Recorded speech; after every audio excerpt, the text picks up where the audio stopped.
Ahora me gustaría hablar de tu último proyecto que has lanzado hace muy poco y está teniendo un éxito increíble. Tiene 220.983 instalaciones. ¿Decidiste directamente emprender algún proyecto o trabajaste primero por cuenta ajena? ¿Cómo fue este proceso? Después de los 14 comencé a encontrar vulnerabilidades en grandes compañías, aproximadamente más de 40 empresas, Twitter, Dropbox, Microsoft, PayPal, Yahoo. Me gustaría saber de dónde viene esa pasión por la tecnología y por el desarrollo de tecnología. Escribir código es lo que más te acerca como una prueba de Dios, prácticamente magia. El límite solamente es la imaginación. ¿No te abruma que sea interminable? ¿Que sepas que no haya un fin? Pero es que de eso trata el juego. Si termina, pues ¿qué más haces? Hola a todos, bienvenidos a un nuevo Rinku Talks. Hoy nos conectamos con José Pino. Para mí este podcast es muy especial porque cuando hablamos de un hacker, yo pienso en José, ¿no? Empezó a programar a los 9 años y ha hackeado empresas como PayPal y Yahoo y ahora es investigador en ciberseguridad y desarrolla herramientas especializadas en ciberseguridad. Bienvenido, José. Hola, ¿qué tal? ¿Cómo están todos? Un gusto, Pablo, estar aquí compartiendo contigo. Para comenzar, me gustaría saber de dónde viene esa pasión por la tecnología y por el desarrollo de tecnología. ¿Ok? Ah, bueno, es una larga historia, pero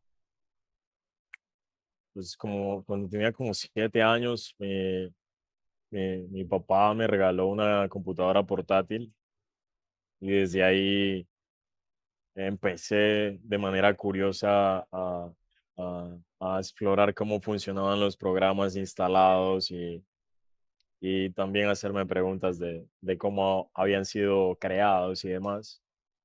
Junto a eso, pues algunos libros en casa donde pues te daba respuestas qué es un programa informático, qué es un virus informático y todo eso. También había una biblioteca en el lugar donde yo vivía, en la zona, y cuando salía del colegio a veces eh, me iba a la biblioteca a leer. Me acuerdo que era un libro de C Sharp, me acuerdo. Ujú, Y había otro libro de ensamblador, sí. ujú. Y bueno, desde ahí empezó toda mi curiosidad por la programación y eso. Y también la admiración que tenía por Steve Jobs en su momento al verlo por televisión. Entonces, como que esos puntos de alguna u otra forma generaron un complemento para darle una continuidad a mi carrera. Comencé a verlo como una carrera profesional desde que tengo eh, más o menos como desde los 13 14 años, donde ya comienzo a crear toda una estrategia mapeada de cómo tendría que verme en los próximos 10 años Ujú. y qué cosas tenía que hacer de aquí a los próximos 10 años. Eh, es curioso porque normalmente las personas siempre te preguntan cómo te ves a 5 años y yo de alguna u otra forma trato de manejar los cálculos entre 10 a 15 años. Entonces, Eh, pues nada, ese es como el breve resumen que te podría dar de cómo inicié. Obviamente, después de los 14 comencé a encontrar vulnerabilidades en grandes compañías, aproximadamente más de 40 empresas, Twitter, Dropbox, Microsoft, PayPal, Yahoo, Mozilla Corporation. En el caso de Mozilla Corporation tengo una historia muy chistosa, y es que, am, vale, era menor de edad, eh, me mandaron un cheque, fue un cheque como por $1,500 y el cheque lo mandaron a mi nombre. No, no, no, espera, lo mandaron a nombre de un nickname que yo tenía. Sí, o sea, Cuando, cuando mandaron el cheque es como que, pues obvio, vale, que iba, no podía cobrar el cheque porque no estaba mi nombre personal. Ujú, 2, era menor de edad. Entonces, luego tuvieron que enviarme otro cheque y ese ya estaba a nombre de mi madre y pues sí lo puedo reclamar. Esa fue como la anécdota graciosa de Mozilla. Ya después de eso me dediqué a participar en algunos eventos, a presentar conferencias y demás. eh, y siempre como que tratando de buscar el reto, ¿no? En todo ese proceso, siempre he sido un amante del diseño, del UX y de la UI. O sea, me encanta el diseño, la simetría de las cosas, la perfección de las combinaciones de los colores, absolutamente todo. Entonces también participé y fui muy activo en comunidades de frontends. Me encanta escribir CSS, de hecho. ajá, Este, entonces, por ejemplo, no sé, este sitio web que, de Tancred, que es un mecanismo de cifrado que lancé el año pasado, ujú, Tancred.io. eh, yo le llamo a esto mind design, que es como que diseñalo en tu mente y mientras el diseño está en tu mente, escribe el CSS ujú, y refleja, o sea, es como que imprime eso que está en tu mente. Eso lo diseñé desde cero en mi cabeza mientras literal escribía el código. Como que es fascinante porque te da esa satisfacción de que puedes hacer algo minúsculamente posible. Algo que para ti puede ser minúsculo, para otros pues puede ser fantástico, ¿no? Entonces, eh, si entras al sitio está como en una onda bastante cool. Y entre otras cosas, en realidad. Entonces, siempre me ha encantado escribir código porque no quiero entrar en términos religiosos, pero escribir código es lo que más te acerca a, o por así decir, es como una prueba de Dios. ujú. Sí, es como que Sí, al final puedes crear, exactamente, sí. puedes crear. Entonces, es una herramienta que de alguna u otra forma te da el poder de crear casi cualquier cosa que te puedas imaginar. Ujú, Es prácticamente magia. El límite solamente es la imaginación y, por supuesto, la creatividad y la ejecución, porque muchos pensamos, muchos tenemos ideas, pero no todos tienen la capacidad de concentración y decir, claro. ok, voy a crear esto yo solo y lo voy a programar. No, no, no todos lo tienen. Y sobre todo enfocado en algo que sea totalmente distinto y a su vez en la calidad de esto, ¿no? Eh, Siempre he manejado como el factor de, vale, ah, primero inicio esto con el factor de que sorprenda a los demás. Listo. Ok. Acabo de cumplir el task de que sorprenda a los demás. Bueno, ahora quiero sorprenderme a mí mismo. Entonces, como que si haces algo, hazlo primero, pues que sorprenda a los demás, pero como segundo, como la siguiente capa, que te sorprenda a ti mismo, porque si te sorprende a ti mismo es que acabas de subir un poco más en tu propia mente, como otro escalón, por así decir, que de alguna u otra forma te ayuda a crear cosas más cool, ¿no? Entonces, pues, bro, aparte, o mi definición Ujú, de todo este camino o recorrido tecnológico, siempre he definido que este, ser hacker es aquel que nunca deja de crear por nada del mundo, por X o Y situación. Eh, los límites de la creación está basado en nuestra imaginación y en la imaginación pues la puedes conectar con los sueños y el mundo de los sueños es infinito, el mundo de las ideas es infinito.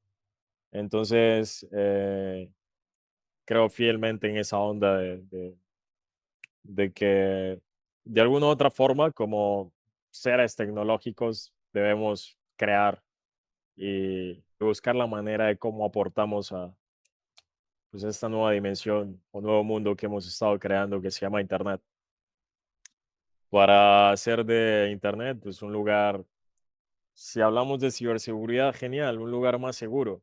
Ujú. Eh, Completamente seguro, pues, no lo creo, porque siempre debe haber una evolución, nuevas Correcto. tecnologías, nuevos errores, nuevas fallas, nuevos retos, nuevas soluciones. Entonces es algo interminable. Ujú. Entonces la ciberseguridad es como literal esa industria interminable de la misma industria tecnológica. Entonces, convirtiéndose en la columna vertebral de Internet como tal. Sí. Totalmente. ¿No te abruma que sea interminable? Que sepas que no haya un fin. En tu caso, ¿cómo vives eso? Porque has estado creando diferentes herramientas y en diferentes tecnologías, que luego hablaremos, pero al final no llega a un punto en el que dices, ok, me gustaría que en algún momento parase o disfrutas de, de que sea interminable. Pero es que de eso trata el juego.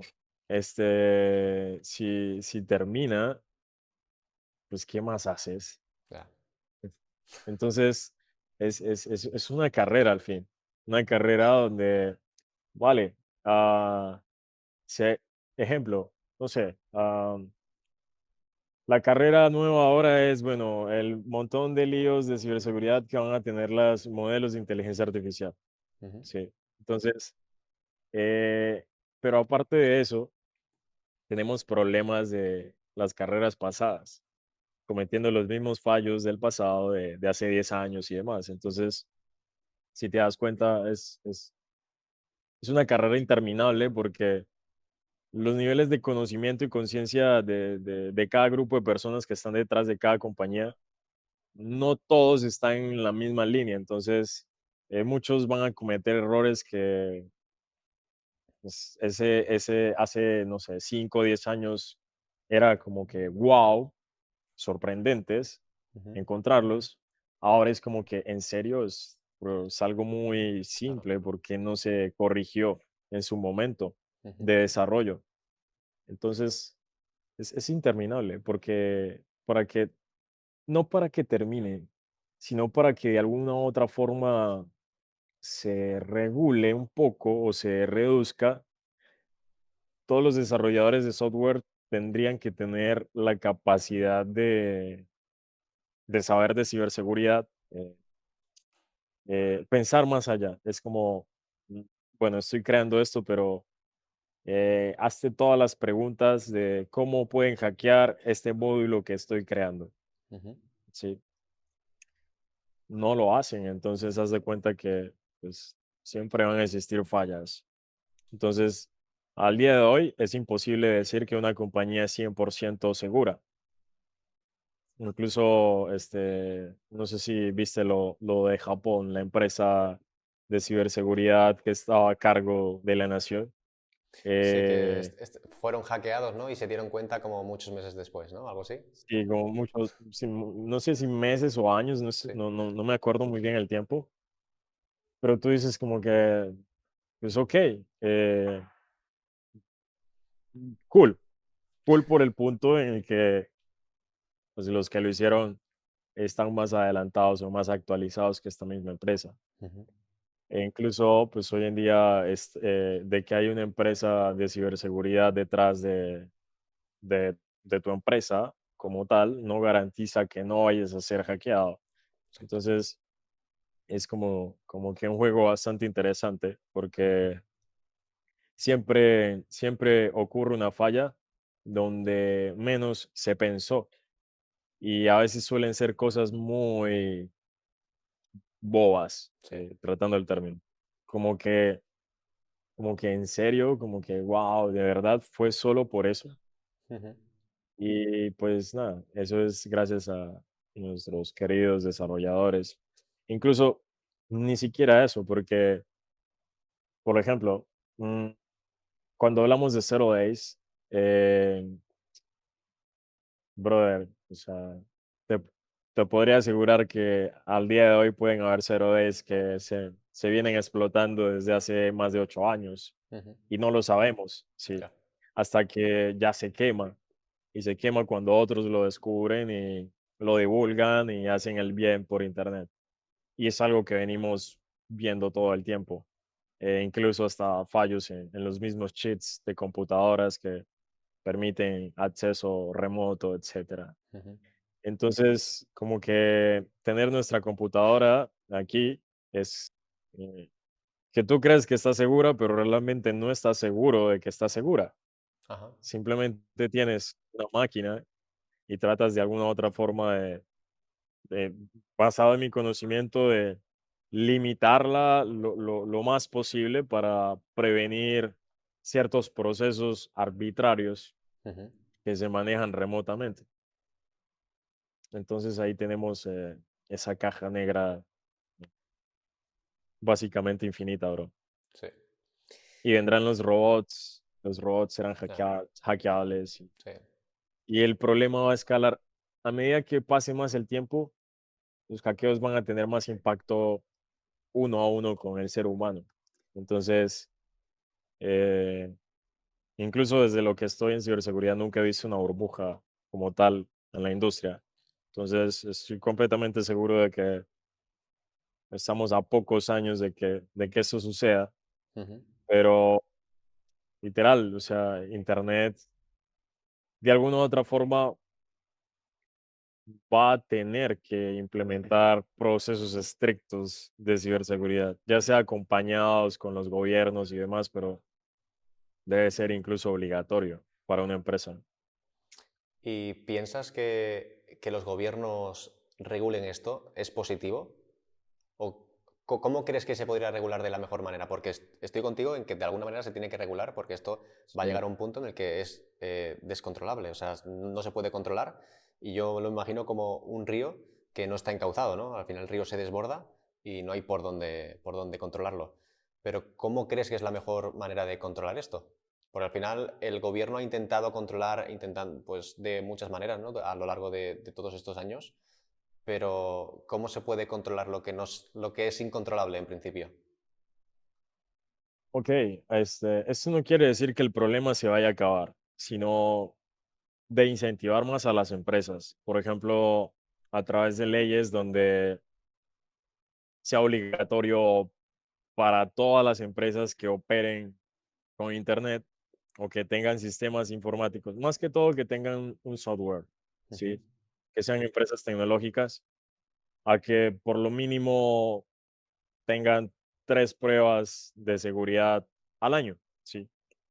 En que hay Ujú. un cumplimiento de esto. Claro, Es como, oye, si no cumples con esto, entonces no pones en puedes. riesgo los datos de tus clientes, pones en riesgo de alguna u otra forma vidas. Exponer datos, poner en riesgo datos, también es exponer vidas, bro. O sea, Ujú. a mí me ha tocado ver muchos casos donde pues, extorsionan personas por sus datos, incluso personas que de alguna u otra forma se han suicidado porque ya sea a través de acoso o a través de incluso extorsiones que les hacen por tener tantos datos acerca de su vida, terminan cometiendo errores. Entonces, es una responsabilidad literal nacional influir en esto.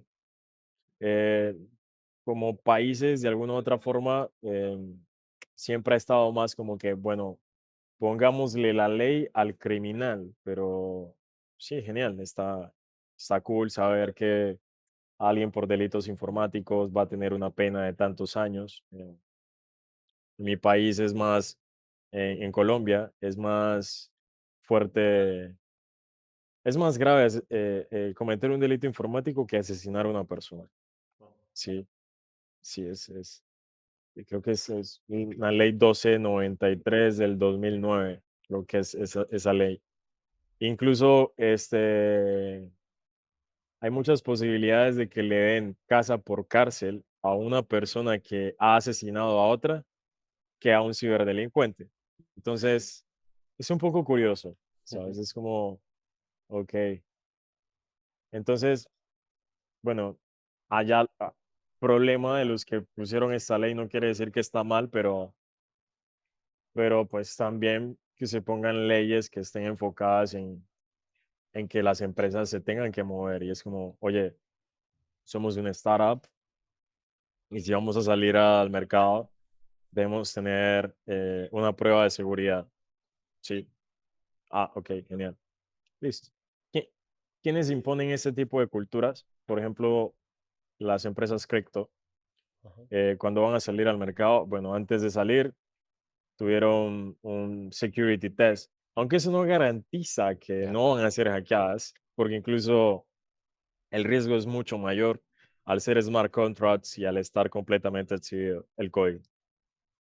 Mm, pero sin embargo, o sea, lo hacen para generar más confianza y más seguridad hacia los fondos del usuario.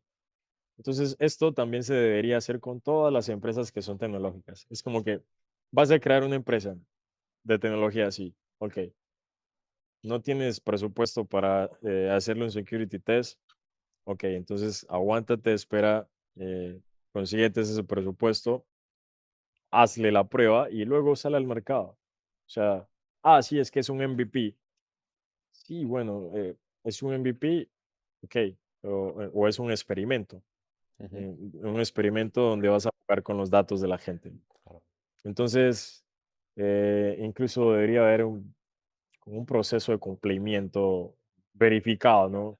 Como que, vale, en esta prueba de seguridad, si determinamos de que esta empresa sí utiliza cifrado de datos de la forma adecuada o el nivel o el grado del cifrado de los datos es mucho más complejo, mucho más seguro, aparte de la detección de vulnerabilidades. De esta forma creo que creando esa cultura se podría ayudar a que Internet sea más seguro, pero esa cultura de alguna u otra manera tiene que pues, llegar a los gobiernos y aportar. Ujú. Ese es un aporte, de otra forma, ¿no? Pues sí, me parece muy curioso.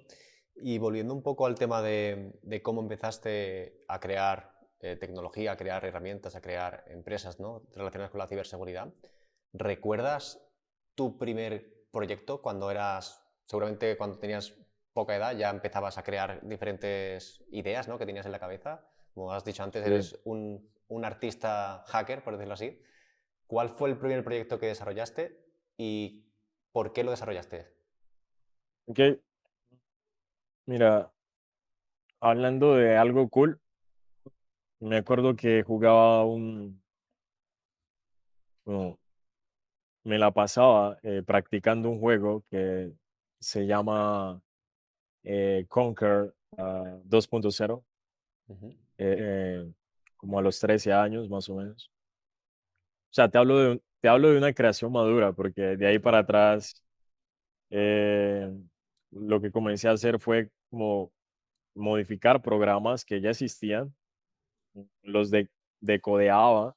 y entonces leía todo el código y le hacía luego modificaciones a mi gusto y los usaba o le quitaba funciones que yo no iba a utilizar y los personalizaba a mi manera. Ujú.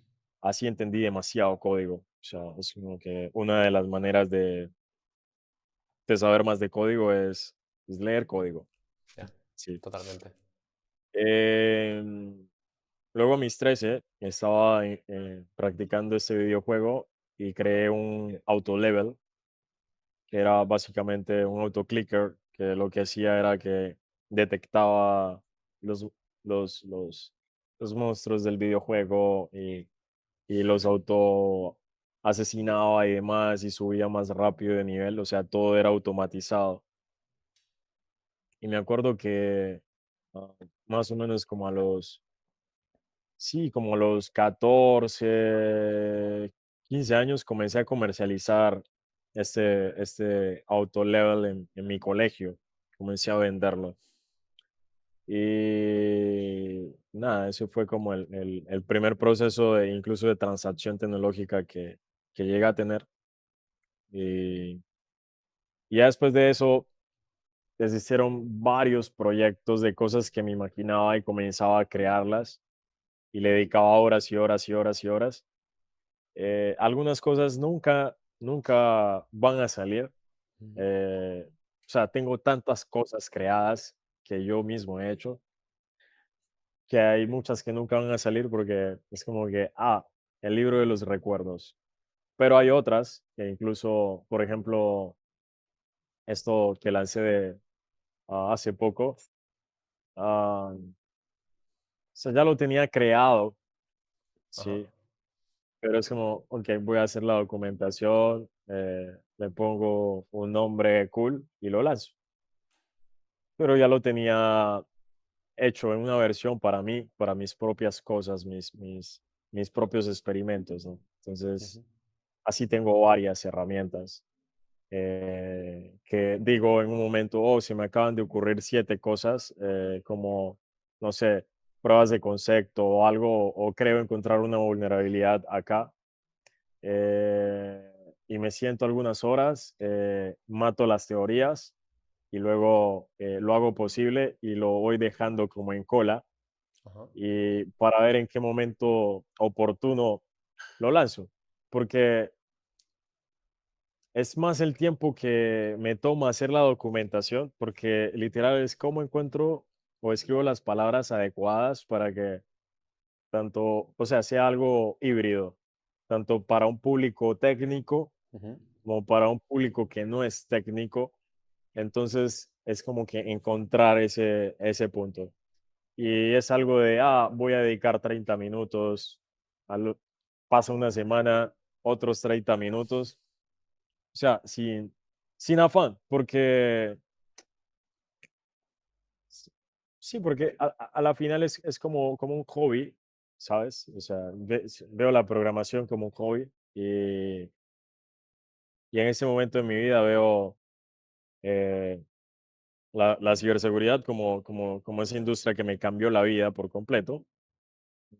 Y este hobby es una forma de aportar constantemente, ¿no? O sea, tengo muchas cosas por ahí y pues en mis objetivos están siempre romperla con alguna empresa y puede que la ciberseguridad no sea esa industria donde crea esta empresa, ajá. o puede que sí, o sea, pueden pasar cosas en algún momento. Entonces, es como que soy demasiado inquieto y curioso y siempre ando buscando maneras de cómo crear cosas. Eso es todo. Me surge la duda de saber qué estudiaste y si fuiste buen estudiante, porque a veces esta pasión viene dada de una frustración escolar. ¿Es tu caso? Mira, eh, en el colegio siempre prestaba atención a las materias escolares que más me gustaban. Ujú, Entonces siempre era ciencias naturales, matemáticas, etcétera. Del resto, sabes, el colegio me pareció muy aburrido. Incluso, te puedo ser sincero, la época más aburrida de mi vida y tormentosa para mí fue el colegio.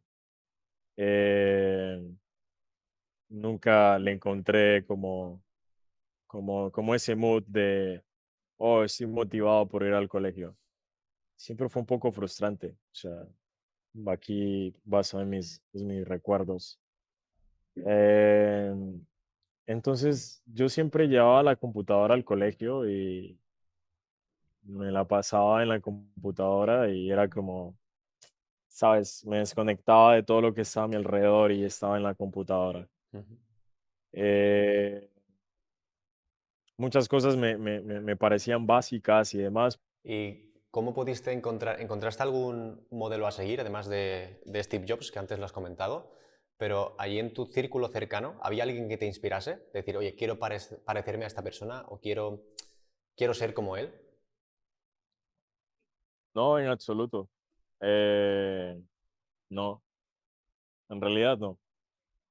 Hasta el momento, de hecho, en mi círculo, no. Tengo gran admiración por los grandes de Internet, Ujú, sí. Y claro, son modelos a seguir de alguna u otra forma. Admiro mucho a Elon por todo lo que ha creado. Sí. que impacta, pues, a toda la humanidad. Y, y en algún momento de mi vida espero construir cosas así relacionadas con cohetes y demás. Tengo ideas, tengo procesos mapeados, pero es una ruta, ¿sí? Es como primero tienes que hacer esto, luego esto, y Ujú, así sucesivamente. Entonces creo que en este momento estoy en una etapa donde crearé una compañía que la rompa de alguna u otra forma, luego vender esta compañía y con los fondos obtenidos de la venta de esta compañía, pues ya comenzar a explorar otras cosas que, que no solamente tengan que ver con software, sino ya con hardware, ¿no? ujú. Entonces, pues es un camino que he venido construyendo y lo tengo supremamente claro y trabajo todos los días por él. Entonces, pues nada, lo importante es que seguimos ahí, brother, haciendo, se dice, el ejercicio. Eh, hasta el momento, podría decirse que todos los objetivos que tenía de niño en ciberseguridad Ujú. los logré. Eh, sin embargo, sigo aportando, es mi hobby, bro. O Claro. sea, amo la ciberseguridad, sigo ayudando a varias empresas, resuelvo problemas de algunas empresas. O sea, me divierte, es una carrera apasionante, pero estoy en la onda de crear cosas para luego multiplicar este impacto pues, a muchas más corporaciones y por supuesto, pues mejorar otras industrias, ¿no? Eh, eso es. Y hablas, ¿no?, de crear empresas, de monetizar, de emprender. ¿Cómo empezaste a monetizar todo lo que sabías? Es decir, ¿decidiste directamente emprender algún proyecto o trabajaste primero por cuenta ajena? ¿Cómo fue este proceso? Ok, ah, cuando tenía 16, pues seguía reportando vulnerabilidades a estas empresas, pues por los bad bounties, Ajá. pero sabes que en esa época nunca lo hice por dinero, fue por diversión. Era un niño que estaba viviendo con sus padres, encerrado en la habitación, tratando de todos los días ponerme un reto, ¿sabes? De hecho, vivo por los retos, me encantan los retos. Em, y luego, pues, hubo, hubo una época donde mis padres se separan Ujú, y yo comienzo a utilizar todos mis conocimientos, incluso de desarrollo web. Entonces, había una agencia y a esta agencia yo le ayudé haciendo desarrollos web, ¿no? El punto es que como siempre fui muy perfeccionista, me demoraba haciendo una página que no te imaginas el tiempo, porque soy de los que le das una al botón para reconfirmar de que, ok, todo está. el letter spacing de las letras se ve simétricamente bien y todas estas cosas. Am, y aparte de eso también, pues seguía haciendo Bad Bounties. eh, y ya lo comencé a ver por, ¿sabes? Por lo económico, ¿no? Ujú, Entonces se acabó mi época de hacerlo solo por diversión y ya tocó un factor de responsabilidad porque tenía que mantener a mi madre y a mi hermano, porque pues mi padre, ¿sabes? Se separaron y mi padre se fue. Eh, entonces, desde ahí, luego creé una empresa eh, que se llamó SparkTooth. ujú. Mira, te voy a explicar. Eso fue como en el 2015. Te estoy hablando de que, o sea, ya tenía un montón de reconocimientos internacionales y demás. Y yo siempre, o sea, no soy del tipo que trabaja, no es que esté mal, sino que es mi forma de pensar. No quiere decir que esté mal, pero no soy del tipo que se siente bien trabajando para otra empresa, ¿sabes? Ujú, Sí, soy el tipo que me gusta construir y liderar el barco. ajá, Am, entonces, el 2015 fue una época donde literal tuve una quiebra, o sea, tenía solo como $200, $500 en PayPal y dije, ok, listo, no voy a sobrevivir el mes que viene. Am, Me acuerdo que contacté a varios amigos cercanos y de ciberseguridad y demás que tenían empresas para que me dieran trabajo como pentester, pero supongo que en su momento pues no necesitaban más pentesters, entonces me dijeron que no. Pues digo supongo porque otro diría, no, es que no me quisieron dar, no sé qué, y todo este rollo. Es que pues lo más lógico es que no, ¿sabes? No tenían en ese momento la necesidad de incluir a otra persona. Incluso hasta me ofrecí por menos dinero. Sí, ujú, es como que no, quiero ayudar y demás.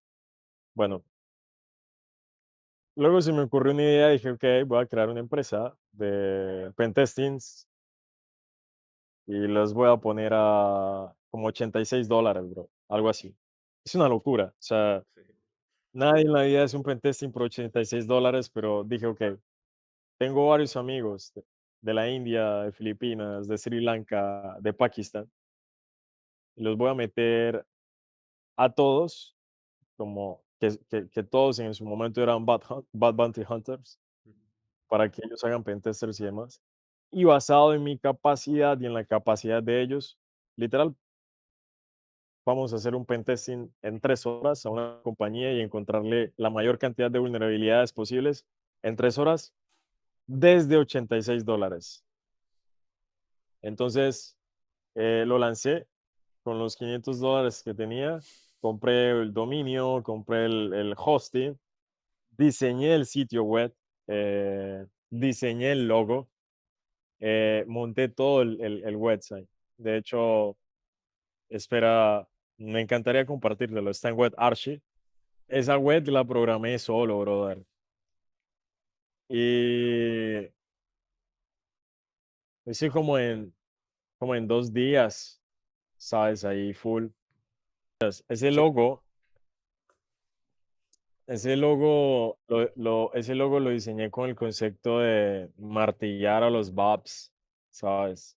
ujú, Eh, y SparkTube es como la combinación de espartanos con Babs. La U y la G es de Babs. Es como espartanos dándole martillos a los Babs. Entonces,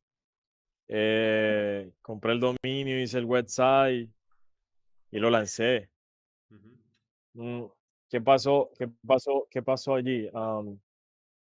Como a las 2 semanas comienzan a entrar clientes y dentro de ese proceso de atención, te estoy hablando de que, no sé, varias noches seguidas no dormí absolutamente nada ujú, por cumplirle a los clientes en 3 horas, literal, entregarles un informe con una cantidad de vulnerabilidades encontradas en ese momento, ¿no?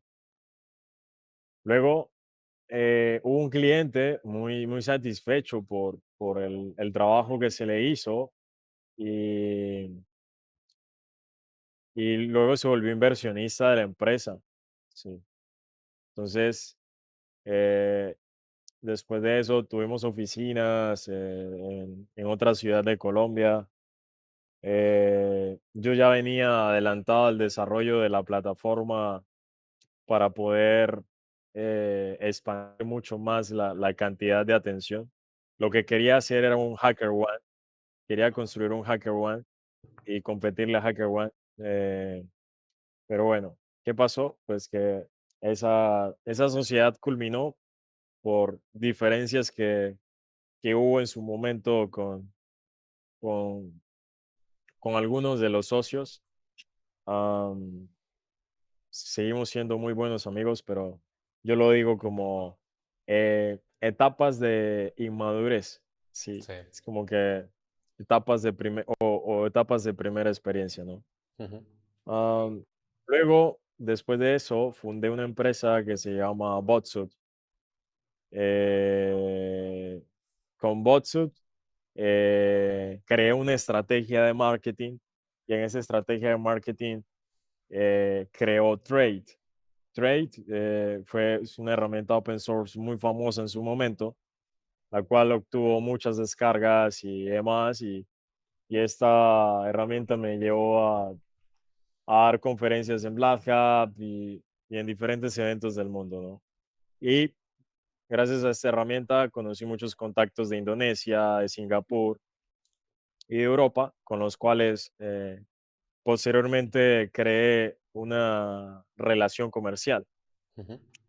Y esa fue mi entrada al mundo de la ciberinteligencia como tal. Eh, ¿Qué pasó con Botsuit? Pues Botsuit también se cerró. Eh,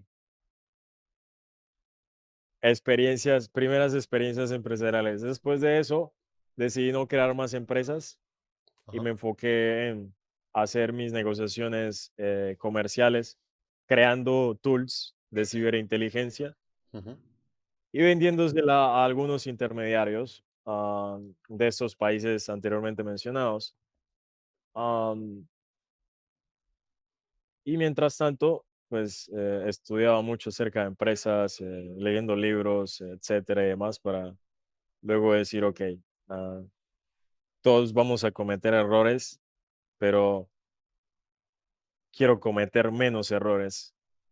Entonces, como que tuve tanta experiencia a nivel de negociaciones y demás en ciberinteligencia que pues, de alguna u otra forma, luego al entrar nuevamente a emprender, te das cuenta que pues es otro lenguaje de programación.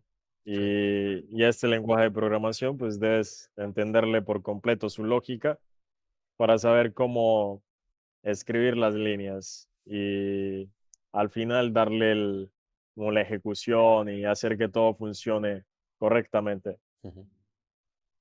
Ese fue como el primer inicio, ¿no? Los primeros inicios de emprendimiento y todo esto. Warren Buffett dice que está bien aprender de los errores, pero mejor si son de otros, ¿no? Así que hay que ir ahí. Total, total, exacto. Ah, Después de eso, ¿sabes? Pasaba algo y era que quería crear cosas, pero mm, dije, ok, am, me voy a enfocar en obtener mis fondos propios para luego yo invertir en mis propias cosas. Ujú. Eh, pues algo que solo un loco lo hace, ¿no? O sea, son muy pocas las personas que invierten su dinero en sus propias cosas. Entonces, pues ese fue uno de los incluso casos que pasó con Andro. Eh, Ajá. eh, o Andro yo hice un bootstrapping, yo invertí todo, o Vale, sea, antes de continuar, todos ¿qué, los para la gente que no lo conozca, qué es Andro? bueno, Andro fue este, un sistema de protección de stablecoins contra la pérdida de paridad o Ujú. contra la desestabilización del uno a uno de los dólares digitales. Entonces, esto surgió porque eh, en el colapso de Terra Luna tuve una pérdida de fondos y decidí de alguna u otra manera trabajar en una solución para que no me volviese a pasar eso. Luego lo pensé a escala mayor en hacer que identificar de que había un mercado de stablecoins muy grande. En su momento era como de 130.000 millones de dólares, no sé ahora, en ese momento, pero el objetivo era, aunque sea, proteger el 1% de, de todo ese mercado. Y pues la construcción de Andrew aprendimos mucho y me, aprendimos mucho con mi equipo, mi core team. Es un equipo de personas con los cuales hemos creado varias cosas y, y a medida de que hemos creado cosas, hemos puesto a prueba metodologías nuevas, propias que nos han ayudado cada vez más a acelerar los tiempos y aumentar la calidad de lo que hacemos. Entonces, identificamos muchos problemas en Web3 y pues personalmente uno de esos problemas yo no estaba dispuesto como a asumirlo, ¿no? Porque me di cuenta de que aunque te enfoques en hacer los smart contracts más seguros posibles del mundo, de alguna u otra forma va a haber un riesgo que se te escapa de las manos. Y Ujú, como, como experto o persona en ciberseguridad, pues no puedo ejecutar algo que me ponga en riesgo claro. la ciberseguridad de algo que estoy creando. Entonces, tomé la decisión de desistir del proyecto. Estratégicamente, pues, se encontró a una empresa que estaba interesada en el proyecto y pues se llegó a un acuerdo. Sí, eso es. Porque, pues, mi visión era abrirlo al mundo, la visión de esta empresa no era abrirlo al mundo, entonces, pues el riesgo se redujo como tal. Ujú. Ya, eso fue Andro, como tal. Genial. Ahora, pues estoy en otras cosillas, estoy eh, trabajando en algo de ciberseguridad, por otro lado, en algo que tiene que ver con IA, y por otro lado también teniendo pensamientos y estructurando algo relacionado con la música. eh, a ver qué onda, ¿no? Ujú. A Me ver gusta. con cuál de las tres cosas podemos hacer algo más genial. Seguramente Eh, mezclarás las tres cosas y harás una única cosa que será lo que rompa, ¿no? sí, aunque la ciberseguridad implementada en el sistema de música, etcétera y demás, pero Sí. puede ser. Estoy en la industria musical porque eh, soy socio de una empresa que se llama Anaeku. Esta empresa es una distribuidora musical y pues lo que hace esta compañía es que simplifica la distribución de la música de los artistas en todas las plataformas y también les facilita la entrega del dinero en un solo lugar. Ujú, Estoy ahí más o menos como desde hace 2 años. Entonces, llevo aprendiendo e identificando todos los errores que hay en esa industria, eh, todas las ineficiencias, eh, todas las cosas que no se deben hacer ujú, para, a través de estas cosas, pues, crear algo que de alguna u otra forma eh, sume o cambie la perspectiva de muchas personas en el mercado a través del impacto funcional. ujú. Ahora me gustaría hablar sobre tu último proyecto, Turbit. Y antes de hablar sobre él, ¿qué es Turbit y para qué se utiliza? Turbit es una librería que básicamente simplifica el procesamiento de datos a través de la CPU, simplificando procesos intensivos como mm, cálculos matemáticos, por ejemplo, ejecución de procesos de análisis como tal de datos o para crear simulaciones, etcétera, lo hace muy simple. ¿Por qué surge Turbit? Porque eh, me encanta la fuerza bruta y siempre hago pruebas locales o también tengo scripts y herramientas propias que no he lanzado que tienen que ver con fuerza bruta. Y desde el año pasado me vi muy interesado por Node.js.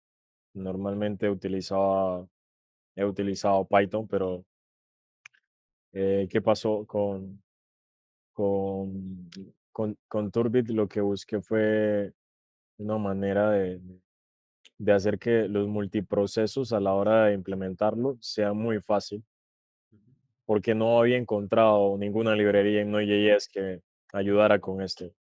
Ah, hay una que se llama Parallel.js, pero no, o sea, Turbit lo hace muy simple. Es muy fácil de implementar. Entonces, cuando decido crear Turbit para el público, porque tenía una versión personal y era muy ajustada a mis necesidades, me imaginé cómo desarrolladores podrían crear nuevas aplicaciones implementando Turbit y demás, ¿no? Tanto así que incluso en muchos procesos, en mi máquina o en máquinas de otras personas, da hasta más de 40x de velocidad superior. Entonces es muy eficiente, principalmente porque estamos en la era de- del multiprocesamiento como tal, o sea, la era multinúcleos. Y muchas personas piensan que hacer el procesamiento intensivo de datos, entonces tienes que tener una GPU obligatorio. Entonces, lo que hace Turbit es como que, oye, puedes hacer muchas cosas, puedes potencializar muchas cosas con la CPU, solamente comunícate con la CPU de una forma adecuada. Entonces, con Turbit, pues puedes hacer esto. Puedes desde hacer que una función tenga múltiples ejecuciones en real time utilizando el poder de cada núcleo o pues procesar datos de una forma bastante acelerada utilizando todos los núcleos del computador, sabiendo distribuir la información en cada uno. Y pues como tal simplifica la creación de herramientas de fuerza bruta, simplifica la generación de datos sintéticos, la generación de diccionarios, eh, o sea, puede ser muy aplicada para términos de ciberseguridad, para facilitar este tipo de casos. Incluso está pendiente algo y es que muy pronto voy a lanzar un concurso de desarrollo donde van a haber $5,000 en premios y el objetivo es que, por ejemplo, invitar a que los desarrolladores creen scripts o tools utilizando Turbit como librería que potencie como tal algunos procesos que estén haciendo. Ese proceso debe de alguna u otra forma pues tener un impacto en la funcionalidad del script y pues habrían 10 ganadores como tal. Y pues todos los desarrollos que ganen estarían incluidos dentro del repositorio de la librería. Eh, a esto, eh, para dar ejemplo, creé dos herramientas, una que ya está lanzada que se llama SignBTC, que lo que hace SignBTC es simular la predicción del precio de Bitcoin mediante la creación de datos sintéticos. Entonces, genera millones de datos simulados en segundos como tal. Y pues vale, ese es un caso de uso. Otra herramienta que estoy por lanzar se llama BitBreak y lo que hace BitBreak es que hace fuerza bruta a a las llaves privadas de Bitcoin, eh, tratando al azar, pues adivinando millones de billeteras, eh, con el objetivo de que tú descubras las llaves privadas, o sea, que tú descubras tus llaves privadas antes de que lo haga un ciberdelincuente por ti. Es una forma un poco curiosa de manifestar un posible problema del cual vamos a tener los próximos años. Eh, Obviamente es con fines educativos. He tenido que hablar con un abogado medir las repercusiones de esta herramienta, y de alguna u otra forma como que pues la gente le dé esa vía, de, de responsabilidad. Por eso en el concepto del lanzamiento, no sé si viste como una etiqueta que se utiliza normalmente en la música, en vez de poner parental advisory, explicit content, puse hacker advisory explicit code. Es precisamente por esto. Em, y vale, pues espero de alguna u otra forma a través de esta librería que pues muchas personas creen cosas y demás. Hasta el momento está teniendo bastante tracción. Han pasado como 11 días, sí, exactamente 11 días. Eh, tiene más de, wow, tiene más de 2000 stars en GitHub, eh, y en NPM este, tiene 220.983 instalaciones. Es bastante loco. Por Twitter hubo bastante impacto, entonces, genial. Am, eh, pues que espero que cause más impacto, ¿no? El objetivo es ese. Obviamente, esto, como siempre lo he dicho, es un aporte para Internet, para que se le simplifique el trabajo a otras personas que tal vez lleguen a tener ese inconveniente que tuve de, bueno, ¿cómo hago multiprocesamiento? ¿A qué librería utilizo? Entonces, es como una manera de demostrarlo diferente. Si ves la documentación, si ves cada detalle, fue hecho pues como con un concepto totalmente distinto para comunicar de que el código es arte, igual que la música o igual que un pintor, por ejemplo. Eso es. Me parece un proyecto muy interesante, pero lo que más interesante me parece es el hecho de que has publicado la herramienta open source, es decir, que cualquier persona puede entrar en GitHub, ver el código, modificarlo, utilizarlo. ¿Por qué decides hacer esta herramienta con este potencial de manera open source? Porque, vale, porque el objetivo es que más personas puedan crear más cosas sobre la librería, ¿sí? La herramienta, por ejemplo, SignBTC, es como una forma de comunicar un ejemplo, es de dar el ejemplo de creación. Que si te lees todo el código de SignBTC, dices, joder, o sea, es bastante código. Y fueron, no puedo decir varios días porque no fue algo consecutivo, fue como más de, ¿sabes? Hoy voy a dedicar 2 horas, 3 horas y demás. O sea, es como ir al gym. Voy a dedicar 2 horas diarias o 1 hora a esto.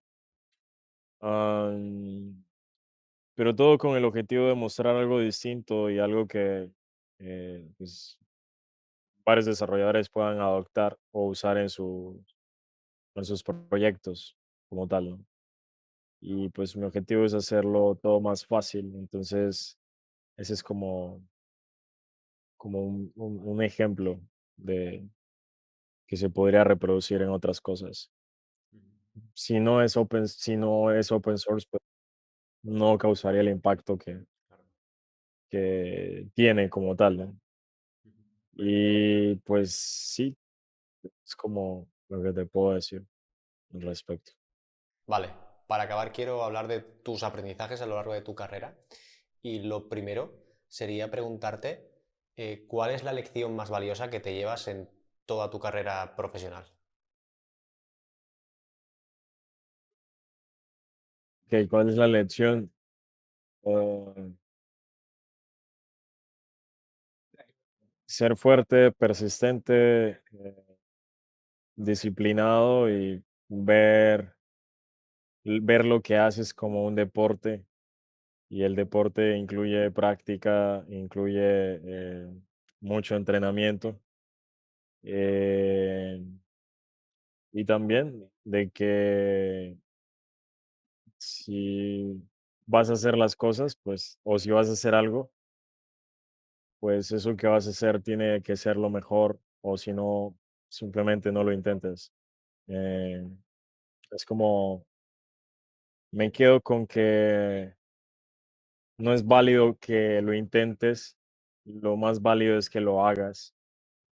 Y antes de hacerlo, eh, pensar todas las posibilidades para hacerlo mucho mejor. Y, y no solamente causar el impacto sobre los demás, sino buscar la manera de impactarte a ti mismo. Porque a veces en nuestro mundo vago de conocimiento, ah, normalizamos todo. Y porque se nos hace fácil tal vez, sí. Pero cuando nos sorprendemos, damos por válido de que hemos aprendido algo nuevo o cosas nuevas, pero también dándolo a demostrar para que otros se inspiren y, y también ese camino pueda verse replicado a través de otros. Eh, Esa es mi manera de compartir conocimiento y, y pues cada vez buscaré una forma de cómo pues, hacerlo totalmente distinto. Yo creo que en unos años, no sé, en unos años pueda estar como una persona bastante influyente en otra industria tal vez, o que sea un emprendedor X o Y relacionado con una gran compañía. Eh, a pesar de que eso suceda, nunca dejaré de programar y de crear cosas para aportar a Internet. Entonces es como, es lo que me mueve, es mi vida completamente. Por eso mi eslogan personal es Always Create, siempre crea. Y para acabar, la última pregunta. ¿Qué consejo le darías a alguien que quiera empezar en ciberseguridad ahora mismo? En este nuevo mundo, después de pandemia bastante frágil, incluso hasta un poco delicado en torno a la información distorsionada que se distribuye, incluso el mismo conocimiento, a las personas que apenas están comenzando en ciberseguridad, les hago la invitación de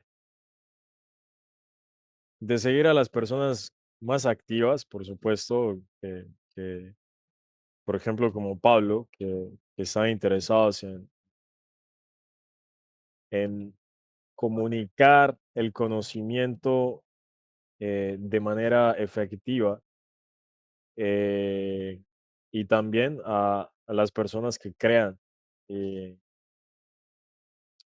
porque siempre he tenido una frase y es que el contenido puede quedar obsoleto a través del tiempo, pero cuando creas algo puede generar un impacto sobre muchos que incluso cambie su vida por completo. Y a su vez, crear cosas, ya sea código open source o productos y demás, eh, es sacar ese superpoder y es unir todas esas fuerzas como la disciplina, incluso el mismo control de tu mente. Hoy en día es una batalla contra la distracción y alguien que crea es literal un tipo que logró vencer todas las distracciones que lo rodean en su mundo. Entonces, de alguna u otra forma, crear como tal, o sea, cualquier cosa que crees, eh, siempre va a tener un impacto más alto sobre las personas. Pero lo uno va de lo otro. Entonces, eh, las personas que crean contenido de ciberseguridad excelente, son muy pocas. Me parece fascinante lo que hacen porque es en ese momento el primer conducto donde incentiva y motiva a que otros que se vean interesados y en saber más acerca de este mundo. Eh, y pues nada, eso es lo que te podría decir. Sí. Pues bueno, José, ha sido un completo placer tenerte en el canal y espero seguir viendo tus proyectos, que vengas aquí a presentárnoslo, a verlos y ver tu crecimiento desde aquí. Claro, total, sí. Por ahí estaré molestando en internet, así que me pueden seguir en redes sociales, como José Pino o arroba Hofpin. eh, y pues estamos en contacto para lo que deseen.